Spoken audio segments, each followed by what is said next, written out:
दोस्तों, UP TET 2026 के लिए ऑनलाइन आवेदन करने से पहले आप सारे प्रोसेस को एक बार जरूर समझ लीजिएगा, क्योंकि एक छोटी सी गलती आपके लिए भविष्य में मुसीबत खड़ी कर सकती है। इस वीडियो के डिस्क्रिप्शन में डेडिकेटेड वीडियो का लिंक स्टेप बाय स्टेप बताया गया है। मेक श्योर कि आप इस वीडियो के समाप्त होने के बाद से डिस्क्रिप्शन जरूर चेकआउट कर लेंगे। आप लोग के बहुत ज़्यादा कमेंट के माध्यम से प्रश्न आ रहे हैं जो एजुकेशनल डिटेल हमें सबमिट करने हैं, उनके मार्कशीट नंबर, सर्टिफिकेट नंबर, अन्य चीज़ों के बारे में। तो इस वीडियो में हम लोग इसी मुद्दे पर बात करने वाले हैं कि जो हमारा एकेडमिक क्वालिफिकेशंस है उससे रिलेटेड जो भी प्रॉब्लम है कि मेरे मार्कशीट पर मार्कशीट नंबर कहाँ पर लिखा हुआ है, अगर मार्कशीट नंबर नहीं लिखा हुआ है तो उस कंडीशन में मुझे क्या करना चाहिए। बहुत सारे लोगों के मन में ये प्रश्न आ रहा है कि बीएड का डिटेल जब हम लोग सबमिट करने जा रहे हैं तो वहाँ पर सीजीपीए वाला ऑप्शन नहीं खुल करके आ रहा है, केवल परसेंटेज वाला खुल करके आ रहा है। मेरा जो बीएड है वो सीजीपीए वाला है, तो उस कंडीशन में मैं कैसे फॉर्म को सबमिट करूंगा। इसके अलावा सर्टिफिकेट को लेकर के भी बहुत ज़्यादा डाउट है, क्योंकि बहुत सारे बीएड और डीएलएड कैंडिडेट्स को अभी तक सर्टिफिकेट नहीं मिला हुआ है, जबकि जब आप एकेडमिक डिटेल सबमिट करने जाते हैं तो ट्रेनिंग क्वालिफिकेशन में आपसे सर्टिफिकेट मांगा जा रहा है। ऐसे अभ्यर्थी किस तरीके से आवेदन करेंगे, इन सबके regarding point two point detail में बात होगी, अंत तक जोड़े रहिएगा। नमस्कार दोस्तों, मेरा नाम है नीरज, आप देख रहे हैं कैरियर बिट यूट्यूब चैनल। अगर आप इस चैनल पर पहली बार विजिट कर रहे हैं तो इसको सब्सक्राइब करते हुए बेल आइकन को प्रेस करना ना भूलें। टोटल 5 डॉक्यूमेंट्स आपसे मांगे जा रहे हैं ओटीआर करने के लिए। हालांकि एक ऑप्शनल है, अगर आपने पीजी नहीं किया हुआ है तब तो कोई बात ही नहीं है। अगर आपने किया हुआ है और डिटेल नहीं सबमिट करना चाहते हैं तो आप नहीं भी कर सकते हैं, लेकिन मैं आपको सजेस्ट करूंगा अगर आपने पीजी किया हुआ है तो आप, भले ही ऑप्शनल है लेकिन इसको सबमिट कर दीजिएगा, क्योंकि इन फ्यूचर अगर पीजी के बेस पर कोई भर्ती इस आईओ के माध्यम से आती है तो इसी ओटीआर के माध्यम से आप अपने फॉर्म को सबमिट कर पाएंगे। और अगर अभी सबमिट नहीं करेंगे, अगर आपने पीजी किया हुआ है तो उस समय आपको वहां पर फिर से अपडेट करना पड़ेगा अपने ओटीआर को। ठीक है, यहां तक क्लियर हो गया। बाकी के जो 4 डिटेल हैं 10th 12th ग्रेजुएशन और ट्रेनिंग, ये सारा मैंडेटरी है, आपको इसको सबमिट करना ही होगा। अब जैसे एक एक करके आप लोग इसको सेलेक्ट करेंगे, जैसे मान लेते हैं हाई स्कूल आपने सेलेक्ट किया, तो हाई स्कूल का जैसे ही आप सेलेक्ट करेंगे तो यहाँ पर हाई स्कूल किस बोर्ड से आपने किया है, किस सब्जेक्ट से आपने किया हुआ है, और आपका मार्कशीट नंबर क्या है, आपका रोल नंबर क्या है, वो सारे डिटेल आपसे पूछे जाएंगे। अब इसी को लेकर के कन्फ्यूजन है कि मार्कशीट पर मार्कशीट नंबर कहाँ लिखा होता है। चलिए डिटेल में हम लोग समझते हैं। देखिए, यूपी बोर्ड के द्वारा 2 तरीके के मार्कशीट इशू किए गए हैं अब तक। पहला, जिसमें आपको अलग मार्कशीट दिया जाता था और सर्टिफिकेट अलग दिया जाता था, जिसको हिंदी में आप सनद के नाम से जानते हैं। ठीक है, तो एक मार्कशीट और एक सर्टिफिकेट अलग अलग पहले मिलता था। उसके बाद से कुछ वर्षों से ये प्रावधान शुरू कर दिया गया है कि मार्कशीट और सर्टिफिकेट को कंबाइन कर दिया गया है, एक ही में दिया गया है। तो दोनों कंडीशन में हम लोग समझेंगे। पहले बात कर लेते हैं जब मार्कशीट और सर्टिफिकेट अलग हुआ करता था। तो अभी आप अपने स्क्रीन पर देख पा रहे होंगे, ये केवल और केवल अंकपत्र है, यानी कि अगर आपका कोई इंटरमीडिएट या फिर हाई स्कूल का ऐसा डॉक्यूमेंट है जिसमें मार्कशीट अलग है और सर्टिफिकेट अलग है, उनके लिए मैं पहले बता रहा हूं। देखिए, आपको एक नंबर यहां पर दिखेगा और दूसरा यहां पर एक क्रमांक दिखेगा और नीचे ये वाला नंबर दिखेगा। अब इसमें से मार्कशीट नंबर कौन सा है? देखिए, जब भी मार्कशीट इशू किया जाता है तो हर एक साल में कुछ ना कुछ यूपी बोर्ड के द्वारा चेंजेस कर दिए जाते हैं, जिससे इन चीज़ों में छेड़छाड़ करके नकली डॉक्यूमेंट्स ना प्रोड्यूस कर दिया जाए। इस वजह से ये अपने चीज़ों में क्रॉस वेरिफिकेशन के लिए हमेशा कुछ ना कुछ बदलाव करते रहते हैं। तो हो सकता है कि जब आपका मार्कशीट इशू हुआ हो तो उसमें से ये लिखा हो और ये ना लिखा हो, या फिर ये भी हो सकता है कि ये ना लिखा हो और ये लिखा हो। तो अब हम कैसे समझें कि हमारे लिए मार्कशीट नंबर कौन सा है? देखिए, ये जो क्रमांक लिखा हुआ है ये मार्कशीट का सीरियल नंबर होता है, और ये जो ऊपर लिखा हुआ है ये मार्कशीट का मार्कशीट नंबर होता है। अब हमें डालना कौन सा है? तो कायदे से देखा जाए तो ये वाला नंबर हमें डालना होता है, मार्कशीट नंबर, जो कि ऊपर लिखा होता है। अब कोई कैंडिडेट मान लेते हैं ये क्रमांक वाला ये वाला नंबर डाल दिया तो उस कंडीशन में ये गलत नहीं माना जाएगा। मार्कशीट नंबर मांगने का आवेदन में यानी फॉर्म में सिर्फ ये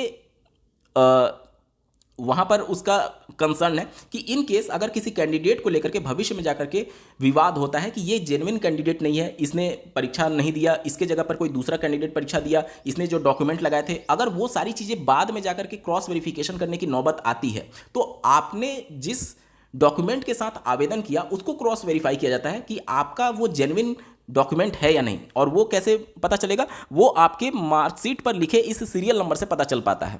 तो इस वजह से वहाँ पर चीज़ों को डिफाइन करने के लिए भविष्य में जाकर के ये समस्याएं ना हो, इस वजह से आपसे मार्कशीट नंबर या फिर मार्कशीट सीरियल नंबर मांगा जा सकता है।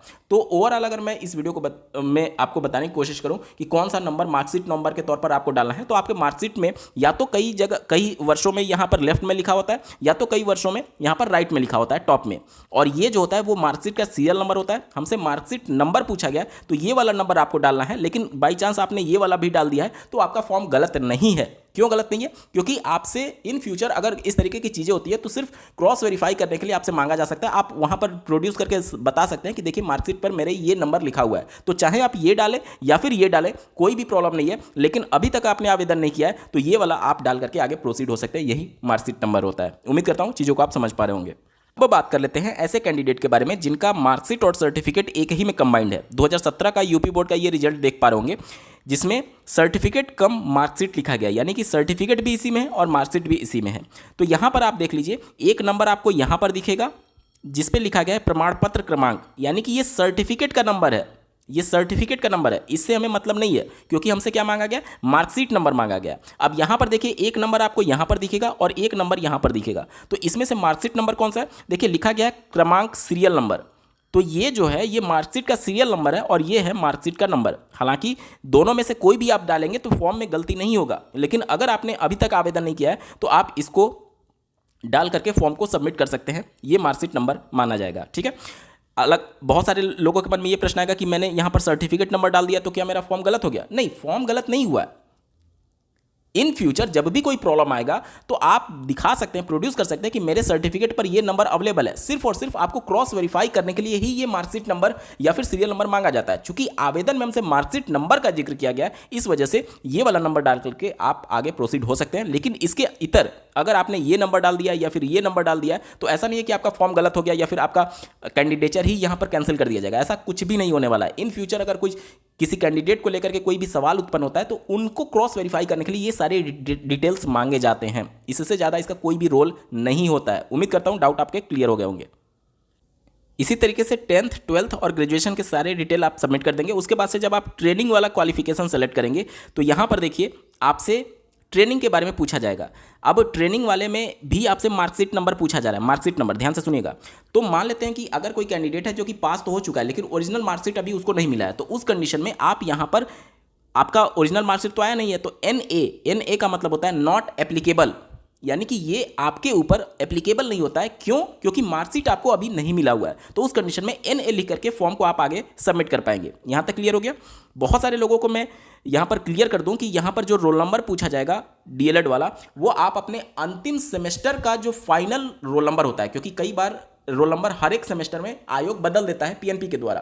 तो आपका जो अंतिम सेमेस्टर वाला होगा, ध्यान से सुनिए, जो अंतिम सेमेस्टर वाला होगा वहीं आपका फाइनल रोल नंबर माना जाता है और वहीं रोल नंबर आपको डालना है। और मार्कशीट नहीं है, अभी ओरिजिनल नहीं मिला है, तो उस कंडीशन में NA डाल करके आप आगे प्रोसीड हो सकते हैं। यहां तक क्लियर हो गया?